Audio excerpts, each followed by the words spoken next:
June 4th, 2022. I'm standing in the graveyard of Haddonfield Friends. So I'll just do a slow pan.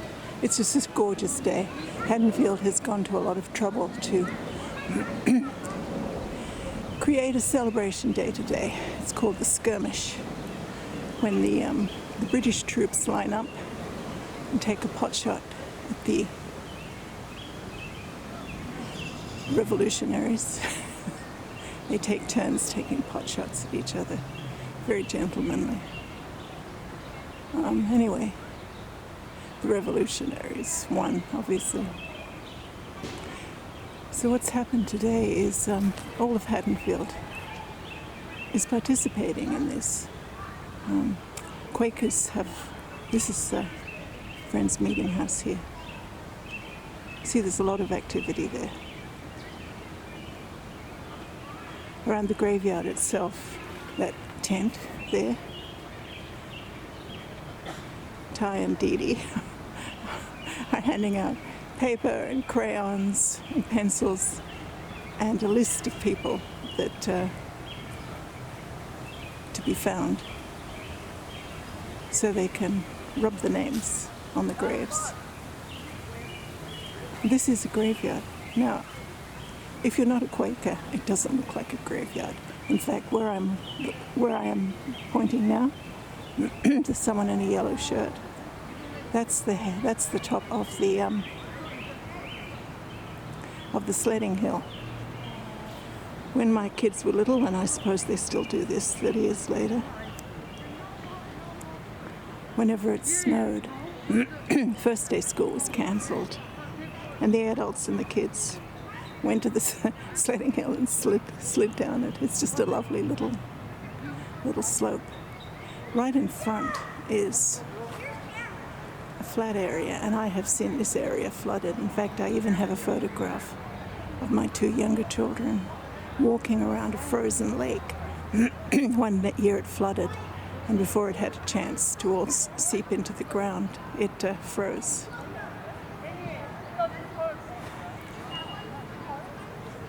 So right there is the fire department, and down the street is an Acme, which was bought from Quakers in, I believe, the 1950s. Up until then, there were two types of Quakers in town. There were the Hicksites and there were the Orthodox, and they did not talk to each other for reasons that something to do with Jesus, or something, I'm not quite sure. But it was a silly argument, and the kids in the meeting said, "Would you stop this nonsense? Join together, Quakers are Quakers. We don't do this division thing." And they brought the two factions, the Hicksites and the Orthodox, back together. Okay, now I'm standing at the top of the hill. It's just a lovely day. Here we are, you can see the meeting house better. See these great tall trees. Right here was a tree that was easily as tall as this one that fell down about 3 or 4 weeks ago, and I took photographs of it. And it's gone. And the stump has been ground.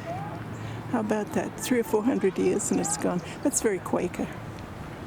You're not supposed to be remembered after you died. You're only remembered if you did something really bad. People are really not remembered when they're good, because Quakers are all supposed to be good. This is lovely.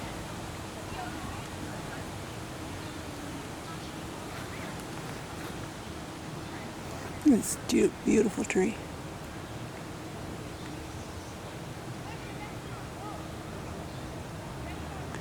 It's 31 years since I first came into Haddonfield Meeting, and during that time, because this is the way life is, people have been born and people died.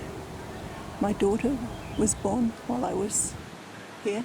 In fact, her existence was reported within 2 hours of her birth at the Rise of Meeting because she was born on 9 o'clock on a Sunday morning, and meeting for worship started at 10.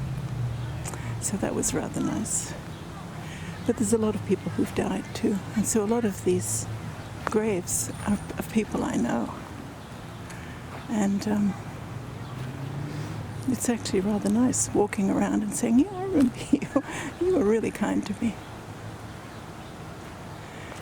We've had a number of meeting members who've asked to be buried at the top of the sledding hill so they can join in the fun.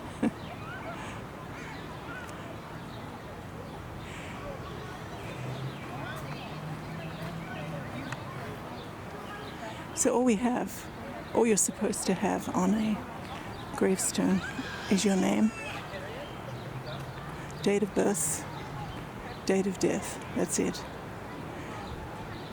No previous names. No names you were born with. Just the name you were known with. Something's going on there. I don't know what. Maybe someone's sick. Okay. Oh, it's just lovely seeing all these kids here. All right, this is Susanna J. Dodgson standing under an enormous tree on June 4th, 2022. Thank you for watching this. May you be blessed. peacescientists.org